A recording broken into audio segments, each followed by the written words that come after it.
Bonjour à vous et bienvenue dans cette nouvelle vidéo. Aujourd'hui, on va voir les 5 critères pour une isolation performante. Le premier critère, c'est une isolation conséquente. C'est vraiment la base, il ne faut pas hésiter à mettre de l'épaisseur. Alors c'est vrai qu'on a l'habitude souvent de mettre 10 cm d'épaisseur, mais c'est pas suffisant, il ne faut pas hésiter à mettre plus.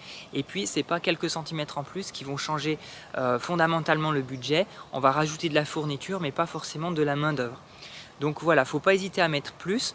Je vous détaillerai dans une prochaine vidéo les différentes des fourchettes d'épaisseur qu'il faut envisager suivant si on est en toiture, en mur et en sol. Ce qu'il faut savoir déjà, c'est qu'on n'aura pas les mêmes épaisseurs suivant si on est en mur, en toit ou en sol. Parce que c'est un phénomène physique. En fait, une maison a beaucoup plus de déperdition par le toit que par le sol. Et puis au niveau des murs, c'est un peu intermédiaire, c'est un peu comme le corps humain. On a beaucoup de déperdition qui se passe par la tête. Deuxième critère d'une bonne isolation, c'est une isolation sans pont thermique. C'est vraiment ce qu'on va chercher quand on fait une maison passive. En neuf, ça va être systématique, on va éviter tous les ponts thermiques.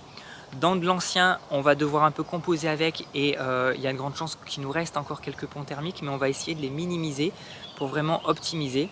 Les ponts thermiques, qu'est-ce que c'est? C'est tout simplement une interruption dans la continuité de l'isolant entre ce qu'on va mettre sous le toit, sur les murs et sur le sol. Ça, il faut vraiment que ce soit continu, et dès que c'est interrompu, par exemple par une dalle intermédiaire qui va aller porter sur le mur, là on va avoir un pont thermique, c'est-à-dire que la chaleur elle va passer sur le nez de la dalle pour aller vers l'extérieur. Donc tout ça on va chercher à l'éviter.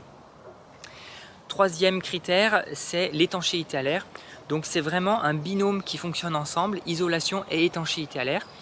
Pour vous illustrer un peu la chose, je peux prendre l'exemple d'un pull en laine. L'hiver, pour vous protéger du froid, vous mettez un pull en laine, donc effectivement ça va jouer ce rôle d'isolant et c'est ce qui va vous apporter du confort. Par contre, dès que vous allez sortir à l'extérieur, s'il y a du vent, le vent il va brasser l'air qui est contenu dans l'émail de votre pull, et vu que c'est l'air qui joue ce rôle d'isolant, en étant brassé, en fait, on va perdre toute la capacité isolante du pull, tout l'intérêt de ce pull, et du coup, vous n'allez pas être dans le confort. Et pour compenser ça, vous allez mettre un coupe-vent. Donc c'est ce qui fera que le coupe-vent avec le pull en laine, vous serez à nouveau dans le confort. Et pour le bâtiment, c'est pareil. On va mettre à la fois un isolant et à la fois un élément qui va gérer l'étanchéité à l'air. Donc assez fréquemment, on met ce qu'on appelle un pare-vapeur qui tient ce rôle. Et ça permet de bien renfermer dans l'isolant tout l'air qui est renfermé dans les fibres. Quatrième critère, c'est une isolation qui compose avec l'inertie. Alors l'inertie, qu'est-ce que c'est? C'est la capacité d'un matériau à stocker de l'énergie et à la rediffuser ensuite progressivement dans le temps. Un exemple concret, c'est les murs en pierre ou les murs en pisé. C'est des murs qui ont deux avantages. L'hiver, ils vont stocker la chaleur du soleil la journée, et puis ils vont la rediffuser ensuite progressivement la nuit ou le lendemain. Et l'été, c'est le fonctionnement inverse. Ils vont mettre longtemps à se réchauffer dans la journée. Donc ça va différer, en fait, le pic de chaleur qu'on a à l'extérieur dans l'après-midi, il va être différé le temps qui traverse le matériau. C'est ce qu'on appelle le déphasage. Donc côté intérieur, les calories en fait auront traversé. Ce sera déjà la nuit, à un moment où on peut facilement ventiler. C'est ce qui fait qu'avec des murs en pierre et en pisé, on a souvent une bonne fraîcheur à l'intérieur. Donc si on isole ces murs-là, il va falloir veiller à cette inertie. Donc soit on isole par l'extérieur, et dans ce cas-là, on va garder tout le bénéfice de l'inertie du mur côté intérieur. Si par contre on choisit d'isoler par l'intérieur, on va couper cette inertie, donc il va falloir la retrouver autrement, soit en mettant un enduit en terre sur le parement intérieur, soit avec une chape en béton, avec du carrelage, soit si vous avez des murs de refend, c'est-à-dire des murs porteurs séparatifs qui vont avoir la masse et l'inertie nécessaires pour réguler un peu cette température. Un autre aspect de l'inertie qui est à prendre en compte, là je vous parlais du déphasage sur le mur en pierre, c'est un peu la même chose sur les isolants.